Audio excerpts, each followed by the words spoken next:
Illinois, about 60 miles south of Chicago. We made the trip today, me and Pondy's outside, car's unloaded, and it's right around 5,000 a win tonight. So been here 2 times for Summer Nationals. Had ran second last year, and I think a top 5. So we'll see what happens tonight. Haven't been in the modified for, a couple months. So we'll be here tonight, and we're gonna go head to Red Hill tomorrow. All right, so we're up to qualify here. It's been a few months since I've been in a modified, so it's like, all right, it's time to get after it. This track is pretty tricky. They've always got the bottom of the track farmed up pretty good, so you can look down and you can see how wet it is down there, so I really don't want to be down there because it'll be too much tire spin. Kind of make my first lap here coming off. I'm like, okay, I'm going to run through the middle and see kind of where it is, taking the green, coming into 1 right here. Dipping the left front down into the mud, trying to get as much traction off the corner as I can. There's a big dip in the straightaway there. It's upsetting the car, so we get down here. You can normally run the fence in 3 and 4. 1 and 2 is always middle bottom, but it's too wet on the bottom, so I'm trying to commit. And the track dips off coming off too, so you got to be careful there. Again, you hit the hump here, you're going into 3, trying to keep the right rear up kind of towards the fence. I diamond back down across to the mud there, back on the gas, and that was a checkered, but I wasn't sure it was a checkered for the guy ahead of me, so I'm like, I'm going to make 1 more lap just to be safe. Coming up around this guy, you be really careful, especially in these modifieds. There's a lot of guys that may be a little slower pace, so you got to be careful with that. So that ends qualifying.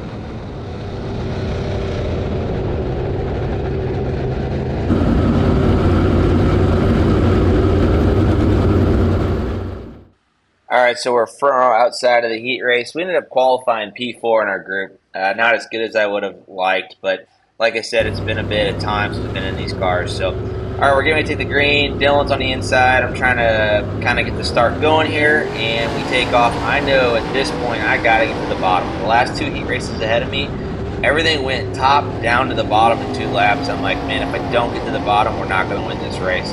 Although I knew the top 2 go to the redraw anyways, so you're trying to race as smart as you can. You don't want to tear your stuff up, especially if you know you're just going to draw out of a hat to see where you start the feature anyway. So we're rolling the bottom here. There's some pretty good moisture. The big thing with this place is this dirt, which doesn't really show in the video. This dirt's very rocky. It doesn't hold up very well.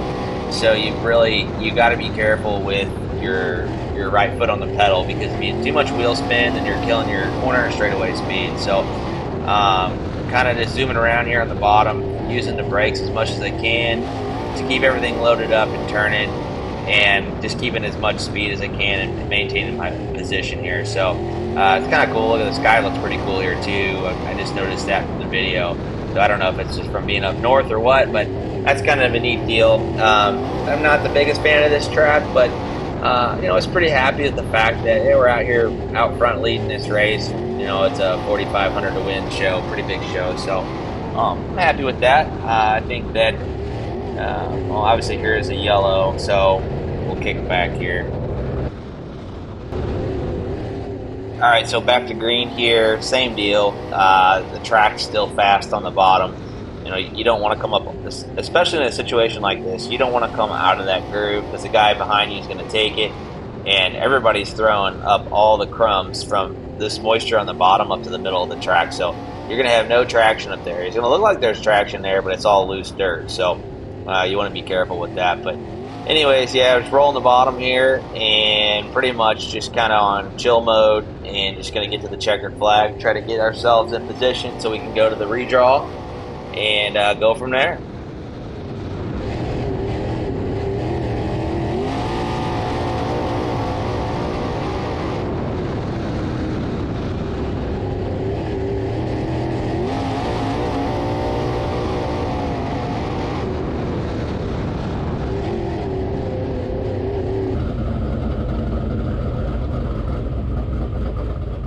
All right, so a lot of these modified races, you win, and then the top 2 in each heat race will go and draw a hat for where you're starting to feature. I pull my hand in the bag, I pull out a number 8. So there was 4 heats out of the 2 guys, so we got the lowest the worst draw out of all. So starting P8. This place is super tough because there's not a lot of room to pass around this place, especially if they farm the track right before the race. So yeah, and that's kind of what ended up happening. All right, guys, we just finished our heat race right there. We won. Started front row outside. We qualified 4th in our group. Started front row outside. Got the lead on the start, and didn't look back. So pretty good for not being in the mod for a while. But these cars are like second nature. They're just, I love them, and I've raced them for so long. So unfortunately, they had a redraw tonight, and guess what? We redrew the same number as our race car, number 8. So 4th row outside is what it is, and this track's pretty technical tonight. It's real. This place is very like rocky, slick dirt, so hard to pass, hard to maneuver. The racetrack, as you can see in the video, is on the bottom. I had to get the start on Dylan. Kind of had to jump it to get by him. I guess we kind of got lucky there. So.